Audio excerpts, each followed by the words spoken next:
لله رب العالمين والصلاة والسلام على سيد الأنبياء والمرسلين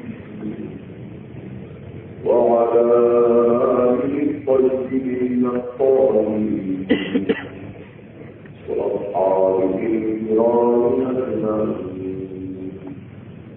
أما بعد فأعوذ بالله من الشيطان الرجيم. بسم الله الرحمن الرحيم. ولا تقولوا لمن يقتل في سبيل الله أموات بل أحياء ولكن لا تشعرون. صدق الله العظيم. وبلغنا رسوله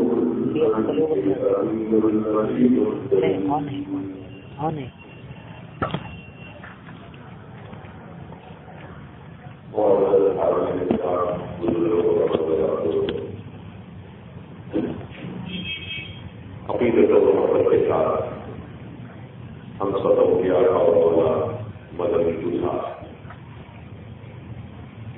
حسنین کریمین کے نانا جن کے قربان سارا زمانہ حضور سید عالم ہوئے مجدد تاجدار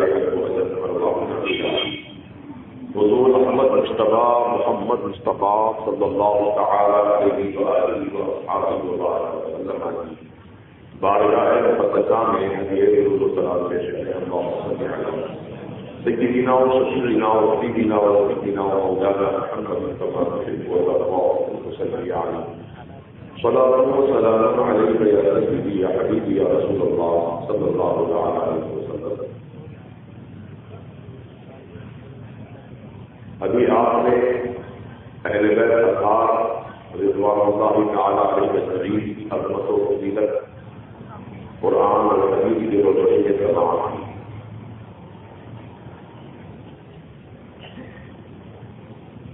اب وقت کا خیال رکھتے ہوئے جس عنوان پر جلسہ منعقد کیا گیا ہے شہادت امام سیدنا امام حسین رضی اللہ عنہ، شہادت سے متعلق کچھ گفتگو آپ کے سامنے رکھوں.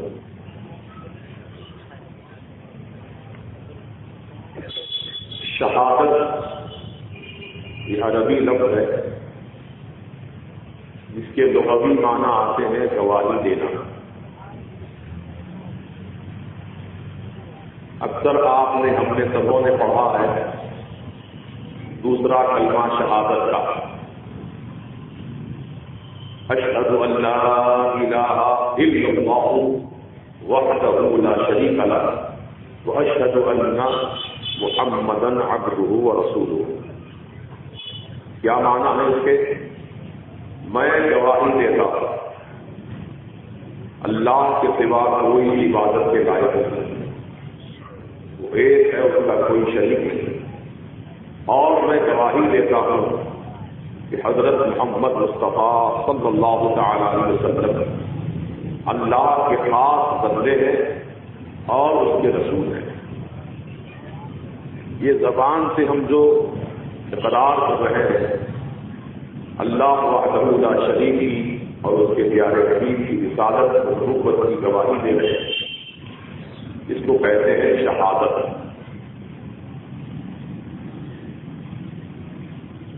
یہ تو رہے لغوی معنی شہادت کے، اور دوسرے معنی ہم جو قرب عام میں استعمال کرتے ہیں کہ اللہ کی راہ میں اللہ ہی کی محبت میں اپنی گردن کو کٹا دینا، یہ بھی شہادت ہے.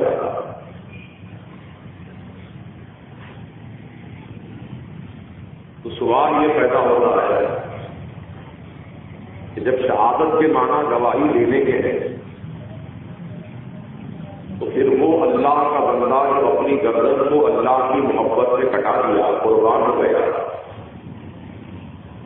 اس واقعے کو بھی ہم شہادت کہتے ہیں.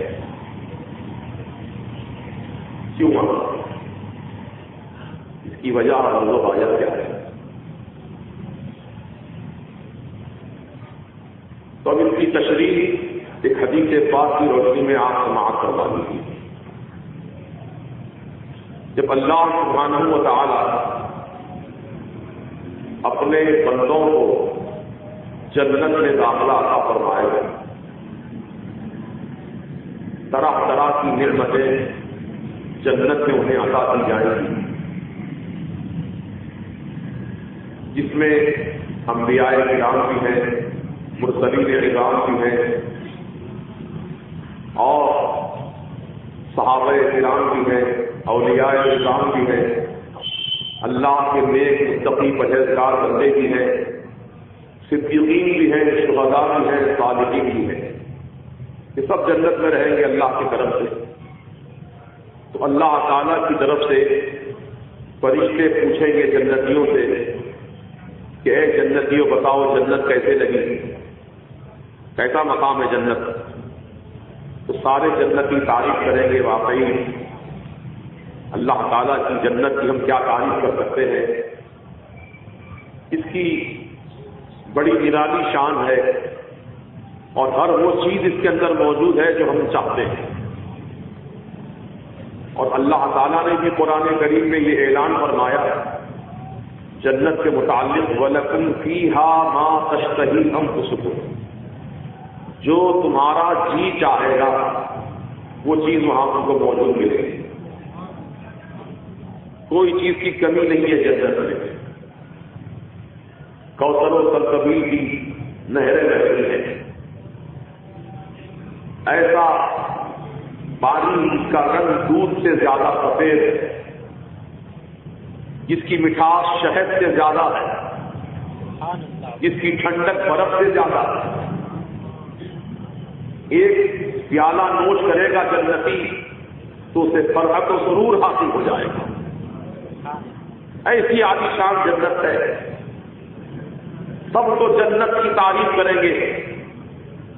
جب شہداء کرام سے پوچھا جائے گا اے خدا کی راہ میں جان قربان کرنے والوں بتاؤ جنت کیسے لگی، تو شہداء کرام اللہ کے فرشتوں سے کہیں گے کہ ہاں جنت میں تو تمام نعمتیں طرح طرح کی موجود ہیں، لیکن ایک چیز کی کمی ہے جنت میں.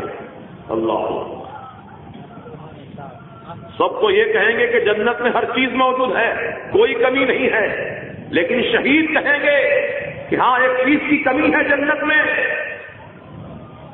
فرشتے حیرت سے پوچھیں گے اللہ کی جنت میں کمی، بھلا بتاؤ تو صحیح وہ کون سی کمی ہے جنت میں. تو شہداء کرام عرض کریں گے کہ جنت میں سب کچھ ہے، عالی شان محلات ہیں، حور و غلمان ہے، کوثر و سلسبیل ہے، شراب طہورہ ہے، سب کچھ ہے، لیکن یہاں جنت میں میدان جہاد نہیں ہے. میدان جہاد نہیں ہے، یہاں دشمن کی تلوار نہیں ہے، سب کچھ ہے. پھر کیا چاہتے ہو تم؟ ہماری تمنا یہ ہے کہ اللہ پاک ہم کو جنت سے دوبارہ دنیا میں داخل کر دے، دنیا میں بھیج دے، پھر ہم جائیں دنیا کے اندر، پھر میدان جنگ میں جائیں، اللہ کے دشمنوں سے، اسلام کے دشمنوں سے، محمد عربی صلی اللہ علیہ وسلم کے دشمنوں سے، قرآن کے دشمنوں سے، شریعت مطہرہ کے دشمنوں سے ہم مقابلہ کریں، اور لڑتے لڑتے پھر ہم شہید ہو جائیں، پھر خدا کی بارگاہ میں حاضر ہو جائیں. فرشتوں کو تعجب ہوگا، ایک مرتبہ مر گئے، ایک مرتبہ کٹ گئے، پھر دوبارہ کٹنے کی تمنا کیوں پیدا ہو رہی ہے؟ دوبارہ اپنی جان قربان کرنے کا جذبہ پھر کیوں بیدار ہو رہا ہے؟ اللہ اکبر. بات بھی واقعی قابل غور و فکر ہے کہ آدمی تو پہلے جان دیتا نہیں ہے، اگر ایک مرتبہ جان اس کی چلی جائے تو کیا دوبارہ اسی طرح پھر مرنے کو تیار ہوگا آدمی؟ بچنا چاہے گا موت سے، لیکن یہاں معاملہ برعکس ہے کہ اللہ کی راہ میں جان دینے والے شہداء کرام بار بار اپنا گلا کٹانا چاہتے ہیں دنیا میں، بار بار میدان جنگ میں شریک ہونا چاہتے ہیں۔ اس کی وجہ یہ بیان کی گئی کہ شہداء کرام سے پوچھا گیا کہ تم ایسی بار بار گلا کٹانے کی تمنا کیوں کرتے ہو؟ تو کہا کہ جب اللہ کی راہ میں، اللہ کی محبت میں، دین اسلام کی سربلندی کے لیے، شریعت مطہرہ کے تحفظ کے لیے، کعبے کے جہ و جلال کو باقی رکھنے کے لیے، گنبد خضرا کے جمال کے تقدس کو باقی رکھنے کے لیے جو اپنی جانوں کو قربان کرتے ہیں، جب گردن پر دشمن کی تلوار چلتی ہے تو اس وقت ہماری نگاہوں کے سامنے اللہ کا بھی جلوہ ہوتا ہے، رسول کا بھی جلوہ ہوتا ہے، اور خدا اور رسول کے دیدار میں اپنی جان قربان کر دیتے ہیں۔ تو جو لذت ہم کو دیدار الہی میں ملی تھی، جو لذت دیدار مصطفیٰ میں نصیب ہوئی تھی، وہ لذت ہم کو جنت میں نہیں مل رہی ہے، اس لیے ہم چاہتے ہیں کہ پھر خدا کی راہ میں شہید ہو جائے۔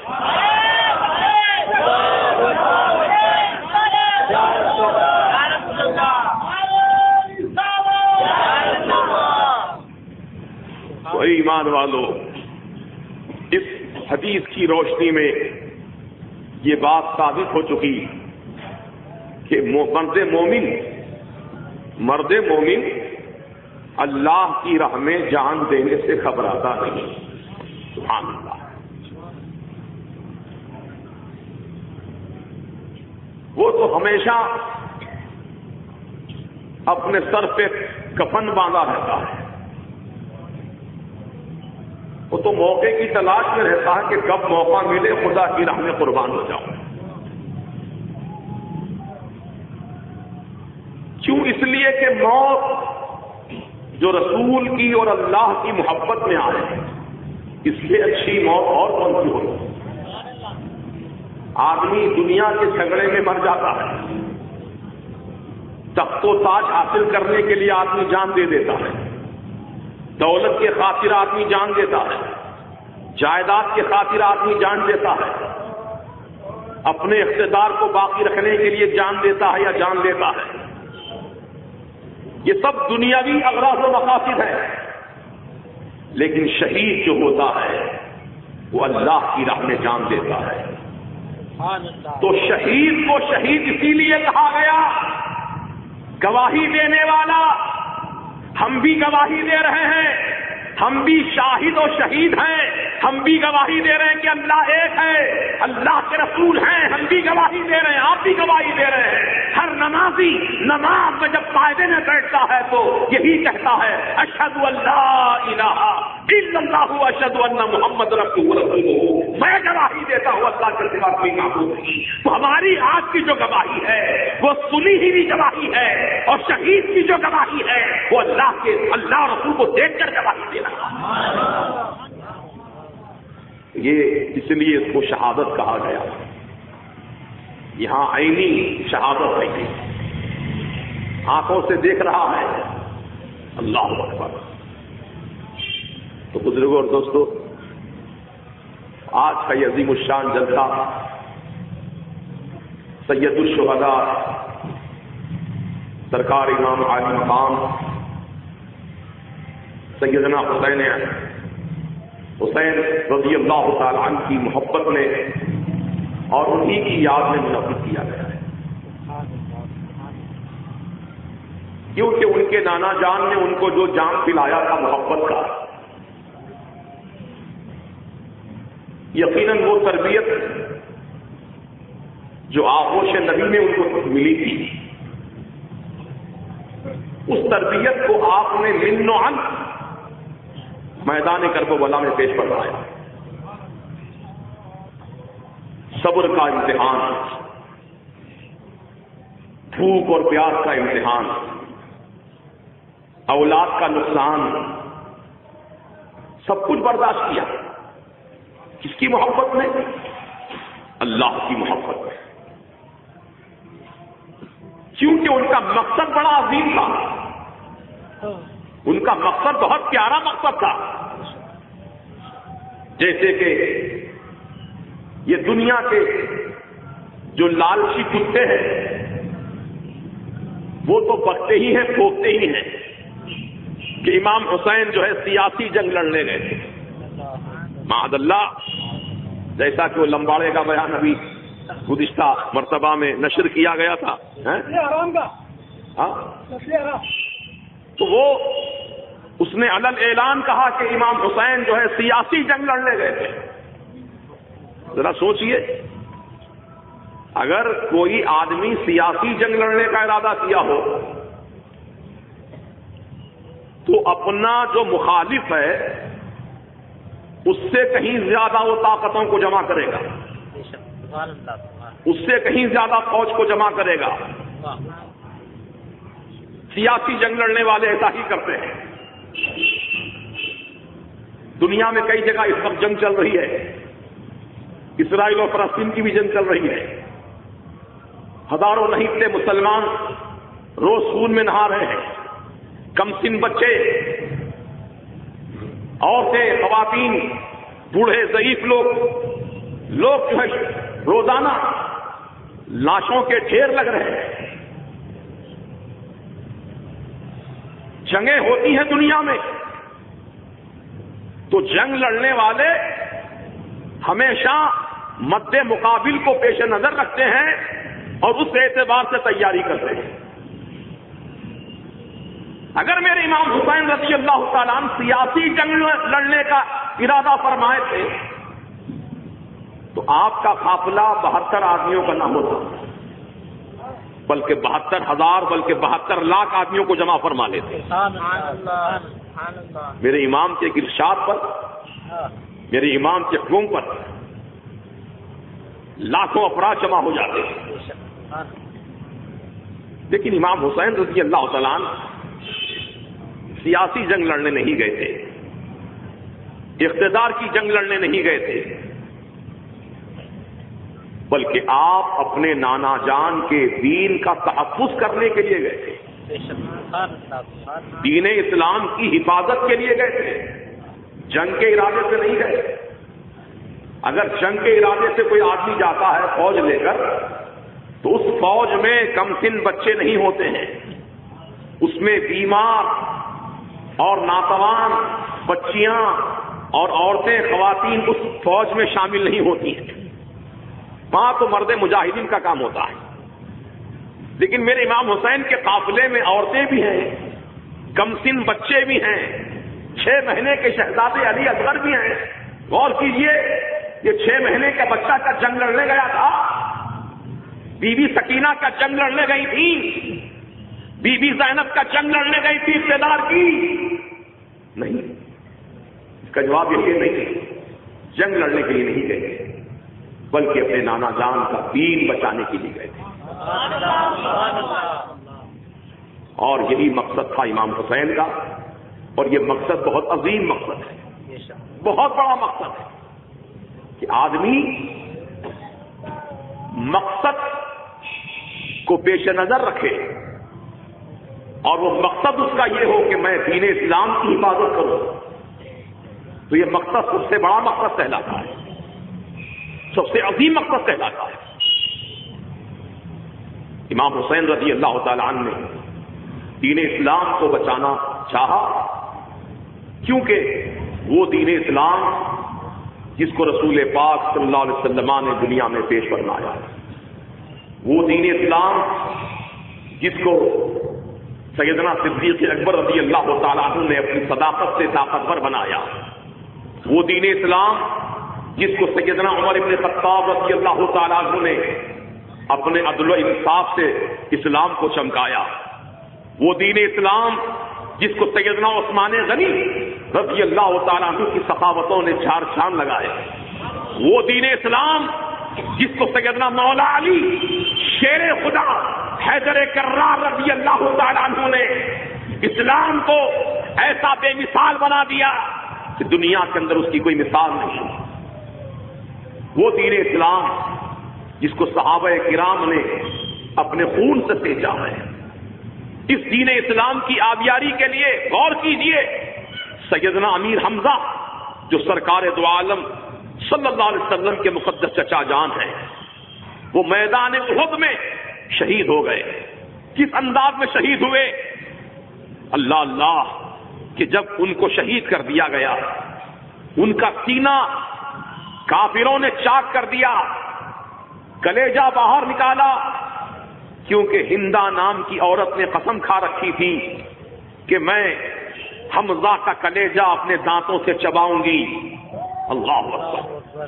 اور ان کے ناک اور کان کاٹ لیے گئے اور رسی میں اس کو پرو کر گلے میں ہار بنا کر ڈالا گیا. کیسی دشمنی تھی ان کی.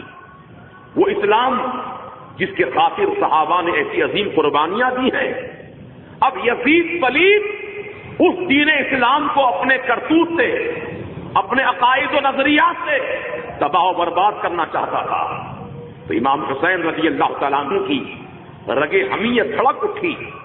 اگر یزید سرکار دو عالم علیہ السلام کے قانون کی خلاف ورزی نہ کرتا, اگر یزید شریعت مطہرہ کی خلاف ورزی نہ کرتا, اگر یزید اللہ کے قانون کا احترام ملحوظ رکھتا, تو میرے امام حسین اس کے تعلق سے کچھ نہ فرماتے بلکہ اس کو اپنا خلیفہ تسلیم کر لیتے اگر وہ شریعت کا پابند ہوتا.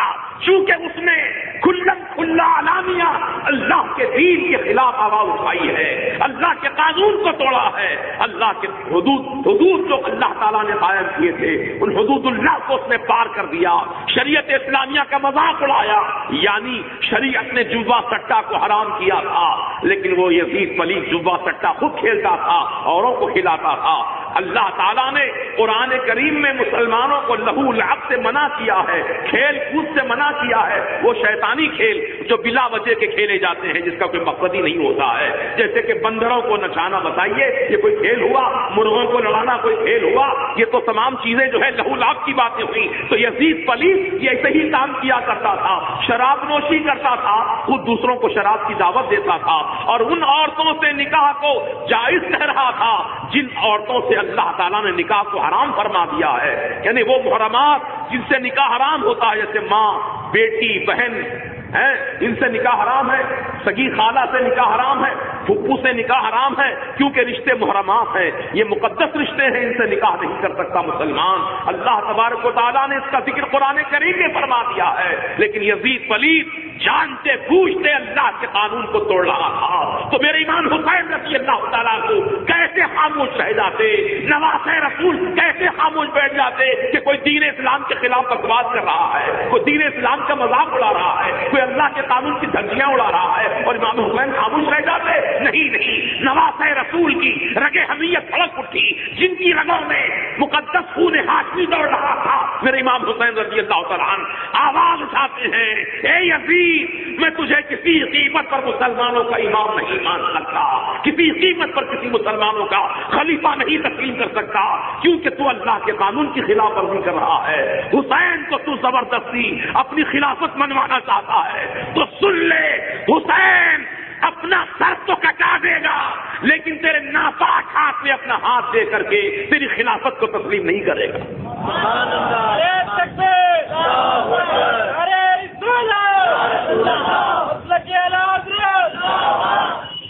دوستو بزرگوں, وقت بہت گزر چکا ہے اور یہ واقعہ شہادت اتنا عظیم ہے کہ کس پہلو پر میں آپ کے سامنے عرض کروں, کیونکہ پابندی وقت کی ہے, لا اینڈ آرڈر کا مسئلہ ہے, اس لیے مختصر اپنی بات کو سمیٹ کر میں بہت جلد اپنی بات کو مکمل کر لوں گا. بس ایک پیغام دینا چاہتا ہوں اس واقعے کی روشنی میں کہ ہم لوگ جو ہاتھ ملاتے ہیں,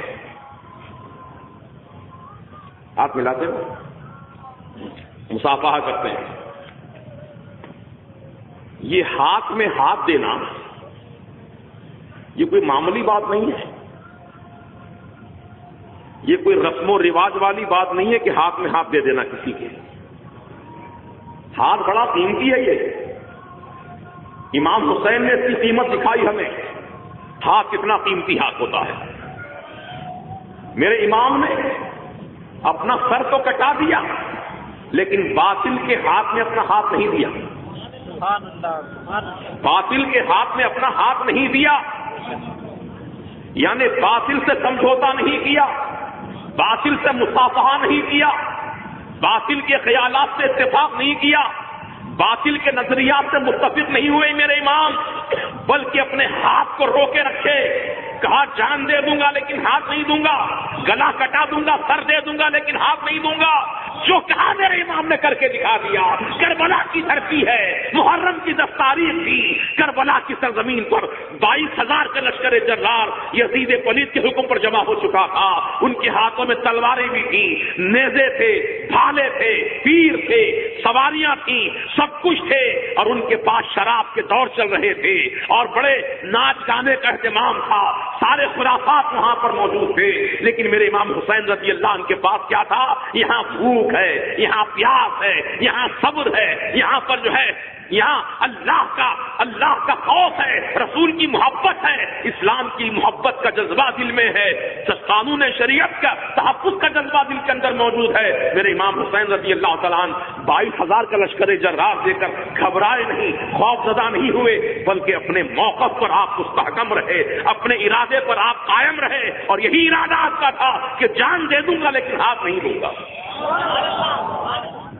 تو یہاں ہم کو سوچنا چاہیے، اس دنیا کے اندر بہت سے بدعقیدہ لوگ بھی رہتے ہیں، اس دنیا کے اندر بہت سے باطل پرست لوگ بھی رہتے ہیں۔ ایک ایمان والا خوددار غیور مسلمان باطل کے ہاتھ میں اپنا ہاتھ دے کر اس سے شیک ہینڈ نہیں کر سکتا، اس سے مصافحہ نہیں کر سکتا۔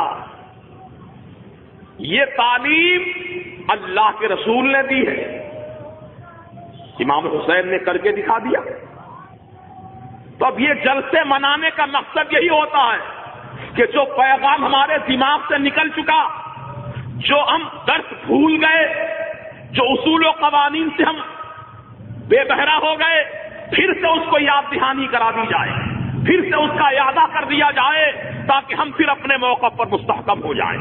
جو غلطیاں خطائیں ہوئی اس سے توبہ کر کے معافی مانگ لے اللہ تعالیٰ سے، اللہ معاف کرنے والا ہے۔ حضور نے کیا فرمایا سنو، مسلم شریف کی اور ترمذی شریف کی یہ صحیح حدیث ہے۔ آقا فرماتے ہیں وَلَا تُسَلِّمُوهُمْ وَلَا تُصَافِحُوهُمْ وَلَا تُوَاكِلُوهُمْ وَلَا تُشَارِبُوهُمْ وَلَا تُجَالِسُوهُمْ وَلَا تُنَاكِحُوهُمْ أَوْ كَمَا قَالَ النَّبِيُّ صلی اللہ تعالی علیہ وسلم۔ آقا فرماتے ہیں جو بد مذہب ہیں، جو بدعقیدہ ہیں، جن کے نظریات اسلام سے خلاف ہیں، جن کے عقیدے اسلام کے خلاف ہیں، ایسے بدعقیدہ لوگوں سے مسلمانوں تم سلام مت کرنا، ان کو سلامتی کی دعا مت دینا، ان سے مصافحہ بھی مت کرنا، ان کے ساتھ بیٹھ کر کھانا بھی نہ کھانا، ان کے ساتھ بیٹھ کر پانی بھی نہ پینا، اور ان کے ساتھ نکاح کا رشتہ بھی نہ کرنا۔ اللہ اکبر! یہ کس نے تعلیم دی ہے؟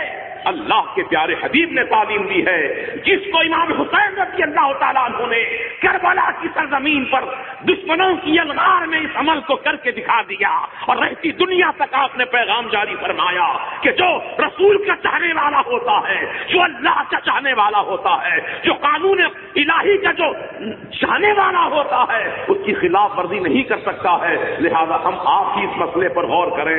ہم ہر ایک سے مصافحہ کر لیتے ہیں، ہم ہر ایک سے گلے مل لیتے ہیں، ہم ہر ایک سے اپنے تعلقات کو باقی رکھنا چاہتے ہیں۔ ارے پڑوسی ہے بھائی، صبح اٹھتے ہی صورت دیکھنی پڑتی ہے، اب سلام نہ کرے تو کیا بد دعا کرے اس کو؟ کیا اس کو لات مارے، جوتا مارے؟ ارے عزیزان ملت اسلامیہ، آپ کو لات جوتا مارنے کا حکم نہیں ہے، بلکہ آپ کو یہ تعلیم دی جا رہی ہے کہ آپ بدعقیدہ سے مصافحہ مت کرو، بدعقیدہ کو سلام مت کرو، بدعقیدہ کی صحبت سے مت بیٹھو۔ یہ کون فرما رہے ہیں؟ آقا فرما رہے ہیں۔ یہ کسی مولوی ملا کا فتویٰ نہیں ہے، بلکہ رسول پاک علیہ السلام کا فرمان ذیشان ہے۔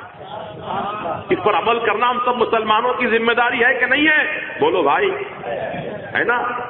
تو اب مصافحہ کرنے سے پہلے سوچ لو سامنے والا کون ہے، کس عقیدے کا حامل ہے، کیا نظریات ہے، کیا خیالات ہیں اس کے، اس کے بعد اس سے مصافحہ کرنا۔ اللہ تبارک و تعالی ہم سب کو توفیق دے۔ اور میں تو علل اعلان کہتا ہوں کہ مجھ سے کوئی بدعقیدہ نہ سلام مجھ کو کرے، نہ کوئی بدعقیدہ مجھ سے ہاتھ ملانے کی کوشش کرے، کیونکہ میں کسی بدعقیدہ کو نہ سلام کرتا ہوں، نہ اس کے سلام کا جواب دیتا ہوں، اور نہ کوئی بدعقیدہ سے میں مصافحہ کرتا ہوں. ہاں اسی بھیڑ بھاڑ میں اگر کوئی گھس کے آ کے زبردستی مل لے انجانے میں تو اللہ تعالیٰ علیم و خبیر ہے، وہ جانتا ہے ہم تو جان بوجھ کر نہیں مل رہے. ہاں جان بوجھ کر اگر کوئی خصوصیت کے ساتھ بدعقیدہ جس کو ہم جانتے ہیں یہ بدعقیدہ ہے، اب وہ آ کر کے ہم سے ملنا چاہ رہا ہے تو ہم ہاتھ نہیں ملائیں گے اس سے. اس وقت تک ہاتھ نہیں ملائیں گے جب تک کہ اس کا عقیدہ ہمارے عقیدے کے مطابق نہ ہو جائے، اس کا نظریہ ہمارے نظریے کے مطابق ہو جائے، اس وقت تک ہاتھ نہیں ملائیں گے. اور یہی پیغام امام حسین نے دیا ہے کربلا کی دھرتی پر. ایمان والو یہ وقت ہے، سدھر جاؤ، سنبھل جاؤ، اپنے ایمان اور عقیدے کو مستحکم بناؤ. دنیا ساتھ آنے والی نہیں ہے، دنیا ساتھ آنے والی نہیں ہے. دنیا کو فنا ہونے والی دنیا فنا ہونے والی جگہ ہے. اللہ تعالیٰ نے قرآن کریم میں ارشاد فرما دیا کل من علیہا فان ویبقى وجہ ربک ذو الجلال والاکرام. ہر چیز فنا ہو جائے گی سوائے رب کی ذات کی، وہ باقی رہنے والی ہے. امام حسین رضی اللہ تعالیٰ عنہ خود مٹ گئے لیکن اصولوں کو مٹنے نہیں دیا. خود کٹ گئے لیکن قانون اسلام کو کٹنے نہیں دیا. حضرت عباس علمبردار کے بازو کاٹ دیے گئے، برداشت کیا آپ نے، لیکن اللہ کے دین کو کٹنے نہیں دیا. اللہ اکبر. یہ ساری قربانیوں کو یاد رکھو اور اپنے اندر وہ ایمانی اسپرٹ پیدا کرو، ایمانی جذبہ بیدار کرو کہ ہمارا آپ کا عقیدہ جو ہے وہ اہل سنت و جماعت کا عقیدہ ہے، اسلام کا عقیدہ ہے، قرآن کا دیا ہوا عقیدہ ہے، رسول پاک کا سکھایا ہوا عقیدہ ہے، صحابہ کرام کا بتایا ہوا عقیدہ ہے، صدیقین شہداء و صالحین کا عطا کردہ عقیدہ ہے. لہذا اس عقیدہ اہل سنت و جماعت کا قائم و دائم رہے. اسی میں ہم سب کی سلامتی ہے، عافیت ہے. اللہ پاک مجھ بولنے والے کو اور آپ سبھی سننے والے اور سننے والیوں کو اللہ عمل کی توفیق رفیق عطا فرمائے. بس آخر میں ذکر شہادت امام حسین رضی اللہ عنہ کر کے میں اپنی گفتگو سمیٹ لوں. سرکار امام حسین رضی اللہ تعالیٰ عنہ کربلا کی دھرتی پر تشریف فرما ہے. آپ پر پانی بند کیا جا چکا ہے، یہ تفصیلات سن چکے ہیں. بس یہ کہنا چاہتا ہوں کہ محرم کی 10 تاریخ کی جب صبح طلوع ہوئی، نماز فجر ادا ہو گئی، اس کے بعد آپ قرآن کی تلاوت کرتے بیٹھے. قرآن کی تلاوت کر رہے تھے کہ اچانک آپ پر نیند کا غلبہ ہوا، آنکھ لگ گئی بیٹھے بیٹھے. جب آدمی تھکا مانا ہو، دھوپ کی شدت ہو، پیاس ہو، مسافرت کا عالم ہو، سونے کو اسے وقت ہی کہاں ملتا ہے، کیسے سوئے گا وہ اطمینان کی نیند جب پریشانیاں چاروں طرف سے نظر آ رہی ہیں. ایسے عالم میں میرے امام قرآن کی تلاوت فرما رہے ہیں، گھبرا نہیں رہے، قرآن کی تلاوت فرما رہے ہیں، نماز وقت پہ ادا ہو رہی ہے. اور یہ بھی آپ کو بتا دوں میرے امام نے اپنی نماز کو الگ قائم کیا، اپنے ساتھیوں کی جماعت الگ بنائی، یزیدیوں کے ساتھ نماز نہیں پڑھی میرے امام نے. آج کل لوگ یہی کہتے ہیں ارے بھائی وہ بھی اللہ کا گھر ہے، وہ بھی قرآن پڑھ رہے ہیں، وہ بھی تو رکوع سجدہ کر رہے ہیں، فرق کیا ہے؟ تو یزیدیوں نے بھی تو قرآن پڑھا تھا نا، انہوں نے گیتا نہیں پڑھی تھی، رامائن نہیں پڑھا تھا، انہوں نے بھی قرآن ہی پڑھا تھا. لیکن میرے امام حسین نے اپنی جماعت الگ کر کے بتا دیا حسینیوں کی نماز الگ ہوتی ہے، یزیدی نافیکاروں کی نماز الگ ہوتی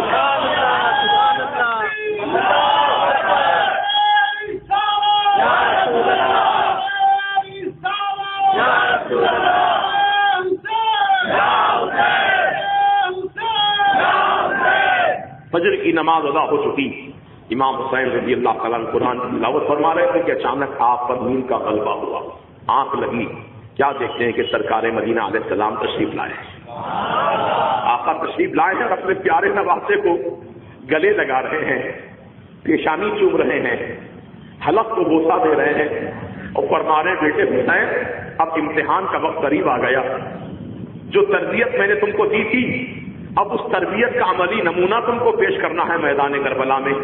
بیٹے حسین مصیبتوں پر صبر کرنا، اللہ کی مرضی پر راضی رہنا اور بخوشی اپنی جان آخری کے حوالے کر دینا. میرے امام حسین کو سرکار مدینہ علیہ السلام گلے لگا کر وصیت فرما رہے ہیں، نصیحت فرما رہے ہیں. امام حسین رضی اللہ تعالیٰ عنہ کا جب خواب ٹوٹا، نیند بیدار ہوئی، نیند سے بیدار ہوئے تو آپ نے یہ خواب اپنے خیمے والے خواتین کے سامنے بیان کیا کہ میں نے ابھی اپنے نانا جان کو میں نے خواب میں دیکھا تھا. تو سیدہ بی بی زینب بھی پکار اٹھی کہ بھیا حسین آپ نے نانا جان کو خواب میں دیکھا، میں بھی قرآن پڑھ رہی تھی، میری بھی آنکھ لگ گئی، تو میں نے کیا دیکھا کہ ایک مقدس خاتون ہے جو سر سے لے کر پاؤں تک چادر میں ڈھکی ہوئی ہے اور اپنے ہاتھوں سے زمین کربلا کو صاف کر رہی ہے۔ میں نے پوچھا ہے مقدس مائی تم کون ہو، مقدس کربلا کی زمین کو کیوں صاف کر رہی ہو؟ تو اس خاتون نے جواب دیا، بیٹی زینب کیا تو نے نہیں جانا میں تیری ماں فاطمہ ہوں؟ کیا تجھے نہیں معلوم آج میرا لاڈلا حسین اس زمین پر قتل کیا جانے والا ہے، شہادت کا جام نوش کرنے والا ہے، زمین کربلا کو اس لیے صاف کر رہی ہوں کہ میرے بیٹے حسین کے بدن میں کوئی کنکر نہ چبھ جائے۔ اللہ، جب یہ خواب بیان کیا تو ہر طرف سے رونے کی آوازیں بلند ہوئی، ہر چھوٹا بڑا رونے لگے۔ میرے امام حسین نے سب کو صبر کی تلقین فرمائی، خدا را صبر کرو، بے شک اللہ صبر کرنے والوں کے ساتھ ہے۔ واویلا نہ کرو، بین نہ کرو، کپڑے نہ نوچو، بال نہ نوچو، چینا کو بھی نہ کرو، بلکہ اللہ کی مرضی پر راضی رہو، اللہ صبر کرنے والوں کے ساتھ ہے۔ یہ وصیت فرمائی۔ اس کے بعد پھر یکے بعد دیگرے جانثاران امام حسین رضی اللہ تعالیٰ عنہ شہادت کا جام نوش کرتے رہے، حتیٰ کہ جب سب شہید ہو گئے تنہا زین العابدین رضی اللہ تعالیٰ عنہ اس قافلے میں بچے۔ امام حسین رضی اللہ تعالیٰ عنہ کے شہزادے بیمار تھے، شدت بیماری میں اس وقت بھی وہ کھڑے ہو گئے اٹھ کر اور کہنے لگے، ابا جان میرے رہتے ہوئے آپ کیوں جا رہے ہیں میدان جنگ میں؟ مجھے اجازت عطا فرمائیے میں بھی تو چاہوں۔ تو کہا، بیٹے زین العابدین تم ہی سے تو رسول پاک کی نسل دنیا میں باقی رہے۔ آج سادات کرام دنیا میں جتنے ہیں یہ سیدنا زین العابدین رضی اللہ تعالیٰ عنہ کے نسل پاک سے پھیلے ہیں۔ اللہ اللہ، جتنے سادات ہیں سیدنا زین العابدین رضی اللہ تعالیٰ عنہ کی نسل پاک سے ہیں۔ سبحان اللہ۔ فرماتے ہیں کہ بیٹے زین العابدین تم کو اللہ کی مرضی اور اس کی مشیت کے مطابق ابھی تم کو باقی رہنا ہے۔ اب میں جا رہا ہوں، رخصت ہو رہا ہوں۔ آپ نے اپنے بیٹے کو سینے سے لگایا اور علم لدنی کے خزینے جو نانا جان نے آپ کو عطا فرمائے تھے اپنے شہزادے کو آپ نے منتقل فرمایا۔ پلٹے وہاں سے تو بی بی زینب نے کہا، بھیا حسین، ہر بہن اپنے بھائی کو دلہا بناتی ہے شادی کا، اپنے ہاتھوں سے سجاتی ہے اپنے بھیا کو، لیکن اے بھائی حسین آج تمہاری بہن زینب تم کو شادی کا دلہا نہیں بلکہ شہادت کا دلہا بنا کر رخصت کرنا چاہتی، آؤ میں اپنے ہاتھوں سے تیار کروں۔ ایک کپڑے کی گھٹریا اٹھا کے لائی جس میں رسول پاک علیہ السلام کا امامہ شریف تھا، اپنے ہاتھوں سے باندھا سیدہ زینب نے امام حسین کے سر پر، اور پٹکا تھا، یہ کہا کہ تمہارے بڑے بھائی سیدنا امام حسن مجتبی رضی اللہ عنہ کی کمر کا پٹکا ہے یہ، آؤ میں تمہارے کمر پر باندھوں، یہ تلوار لو، یہ تمہارے بابا جان سیدنا مولا کائنات شیر خدا حیدر کرار رضی اللہ عنہ کی ذوالفقار ہے، ذوالفقار۔ زرہ بختر پہنایا، بہن نے تیار کیا اپنے بھائی حسین کو، پھر رخصت کیا۔ میرے امام حسین سب کو آخری سلام کیا، وصیت نصیحت فرمائی، صبر کی تلقین کی، پھر آپ خیمے سے باہر جب نکلے گھوڑے پر سوار ہو گئے تو گھوڑے کو آپ نے لگام پکڑ کر آگے بڑھنے کا اشارہ کیا، لیکن گھوڑا آگے نہیں بڑھ رہا ہے۔ میرے امام حسین نے گھوڑے سے پکار کر کہا کہ اے ذوالجناح، کیا تو تھک گیا ہے کہ جو آگے بڑھنے کا نام نہیں لیتا؟ تو گھوڑے کی آنکھوں سے آنسو بہنے لگے۔ گھوڑا بھی وفادار حسین تھا، اللہ اکبر، وفادار حسین تھا۔ اس نے اپنی آنکھوں سے آنسو جاری کر دیے اور سر ہلا کر کے پیچھے کی طرف اشارہ کیا۔ میرے امام حسین نے دیکھا پیچھے کی طرف کیا اشارہ کر رہا ہے، میرے امام نے جو پلٹ کر دیکھا تو آپ کی شہزادی بی بی سکینہ ہیں جو گھوڑے کی ٹانگ سے لپٹی ہوئی ہے، گھوڑے کی ٹانگ سے لپٹی ہوئی بی بی سکینہ۔ آپ گھوڑے سے نیچے اتر گئے، اپنی بیٹی کے سر پر محبت سے ہاتھ پھیرا، کہا بیٹی جاؤ صبر کرو، اللہ صبر کرنے والوں کے ساتھ ہے۔ تو کہا ابا جان جو بھی خیمے سے گیا واپس نہیں آیا، آپ بھی جا رہے ہیں تو مجھے یقین ہے کہ آپ بھی واپس نہیں آئیں گے، آپ بھی راہ خدا میں شہید ہو جائیں گے۔ ابا جان، روزانہ میں آپ کے سینے پر جب تک اپنا سر نہیں جھکاتی تھی اس وقت تک مجھے چین کی نیند نہیں آتی تھی۔ ابا جان، آج آپ جا رہے ہیں تو ہمارا آج کون پرسان حال ہوگا؟ کس کے سینے پر میں اپنا سر جھکا کر آرام کروں گی؟ ابا جان بتاتے جائیے مجھے۔ تو سیدنا امام حسین نے اپنی پیاری بیٹی کی پیاری پیاری باتیں سن کر امام حسین کی بھی آنکھوں سے آنسو جاری ہو گئے۔ آپ نے فرمایا، بیٹی اپنے باپ کے سامنے ایسی محبت بھری باتیں کر کے اپنے باپ کے پاؤں میں محبت کی بیڑیاں نہ ڈال بیٹی، اپنے باپ کو جانے دے میدان جنگ میں۔ فرض پکار رہا ہے، میرے نانا جان سے جو وعدہ میں نے کیا تھا اس وعدے کو آج پورا کرنا ہے۔ بیٹی جا، صبر کر، اللہ صبر کرنے والوں کے ساتھ ہے۔ اب تو سونے کی بات پوچھتی ہے تو سن لے، روزانہ علی اصغر اپنے ماں کے سینے پر سوتا تھا، آج سے علی اصغر میرے سینے پر آرام کرے گا اور تو اپنے ماں کے سینے پر سر رکھ کر آرام کرنا۔ میرے امام حسین نے اپنی بیٹی کو فرمایا، پھر وہاں سے رخصت ہو گئے اور میدان کربلا میں پہنچ گئے اور آپ نے للکار کر آخری مرتبہ پھر خطاب کیا کہ اے کوفے والو، کہ یہی تمہاری محبت ہے مجھ سے کہ تم نے خطوط لکھ کر مجھے یہاں بلائے، میرے ہاتھ پر تم نے بیعت کرنے کا وعدہ کیا، لیکن تم سب میرے خون کے پیاسے ہو گئے۔ اب بھی وقت ہے کہ تم میرا راستہ چھوڑ دو، میں یہاں سے جانا چاہتا ہوں۔ تو یزیدی فوجوں میں سے کسی نے پکار کر کہا ہے، حسین کیا موت سے گھبرا کر بھاگنا چاہتے ہو میدان جنگ چھوڑ کر؟ کہا، ارے ظالموں، موت سے گھبرا کر جانا نہیں چاہتا ہوں بلکہ تم کو جہنم کی آگ سے بچانا چاہتا ہوں، کیونکہ میرے نانا جان نے مجھ سے فرمایا تھا کہ حسین، جو لوگ تمہارے خون سے اپنی تلواروں کو رنگین کریں گے، جو تمہارے خون کو ناحق زمین کربلا پر بہائیں گے حسین، وہ جہنم میں جانے کے لائق ہوں گے، جنت سے محروم کر دیے جائیں گے۔ میں تم کو چاہتا ہوں کہ جہنم کی آگ سے بچا لوں، اس لیے میں تم سے کہتا ہوں کہ میرا خون نہ بہاؤ، مجھے جانے دو تاکہ تم جنت کی بہاروں سے مالا مال ہو جاؤ۔ کہا، حسین یہ وقت تقریر کرنے کا نہیں ہے، آؤ مقابلہ کرو، یا تو یزید کو خلیفہ مانو، اس کے ہاتھ میں ہاتھ دینے کا اعلان کر دو، یا پھر ہم سے مقابلہ کرو۔ میرے امام حسین نے فرمایا، ارے ظالموں، میں تو اللہ تعالیٰ کا چاہنے والا، میں اللہ کے رسول کا چاہنے والا، میں ظالم کے ہاتھ میں ہاتھ کیسے دے سکتا ہوں؟ یہ ناممکنات سے ہے۔ سن لو کان کھول کر، حسین اپنا سر تو کٹا سکتا ہے لیکن یزید پلیت کے ہاتھ میں اپنا ہاتھ نہیں دے سکتا۔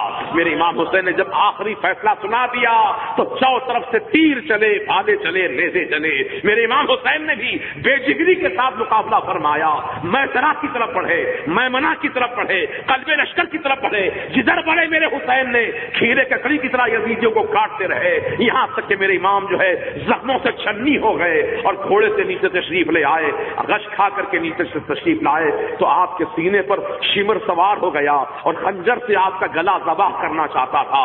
میرے امام حسین نے اسی عالم میں اپنی آنکھیں کھولی، پوچھا، تو کون ہے، تیرا کیا نام ہے؟ تو کہا، میرا نام شمر ہے۔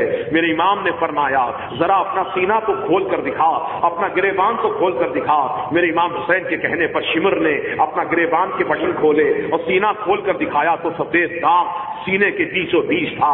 تو امام حسین رضی اللہ عنہ کربلا میں لیٹے لیٹے فرماتے ہیں، صدقت یا جدہ، اے میرے نانا جان، آپ نے سچ فرمایا تھا کہ بیٹے حسین تیرے قاتل کے سینے پر سفید داغ ہوگا، وہی تیرا خون بہائے گا۔ اللہ اکبر۔ میرے امام حسین نے اپنے نانا جان کی تصدیق فرما دی کربلا میں لیٹے لیٹے، اور پھر اس سے کہا کہ بتا آج کون سا دن ہے؟ کہا جمعہ کا دن ہے۔ کون سا وقت ہے؟ تو کہا نماز جمعہ کا وقت ہے۔ کہا ظالم تجھے شرم نہیں آتی؟ تو رسول کا کلمہ پڑھتا ہے، تو نبی کا نام لیوا ہے، تو قرآن کا پڑھنے والا ہے، تجھے شرم نہیں آتی؟ ارے آج جمعہ کا دن میرے نانا جان کے امت کے خطیب ممبروں پر کھڑے ہو کر خطبہ پڑھ رہے ہوں گے، نبی اور آل نبی کی بارگاہ میں درود و سلام کی ڈالیاں نشاور کر رہے ہوں گے، اور ظالم تو مجھے اس طرح لٹا کر میرے سینے پر سوار ہوا ہے؟ ہٹ جا، مجھے بھی خدا کی بارگاہ میں نماز ادا کرنے دے۔ میرے امام نے اس کو اپنے سینے سے ہٹایا اور اٹھ کے کھڑے ہو گئے۔ غور کرو کیا حال ہوگا، سامنے لاشیں پڑی ہیں، علی اکبر بھی ہیں، امام حسن مصطفیٰ کے شہزادے امام قاسم بھی ہیں، حضرت علی اصغر کی بھی لاش ہے، حضرت عون و محمد کی بھی لاشیں ہیں،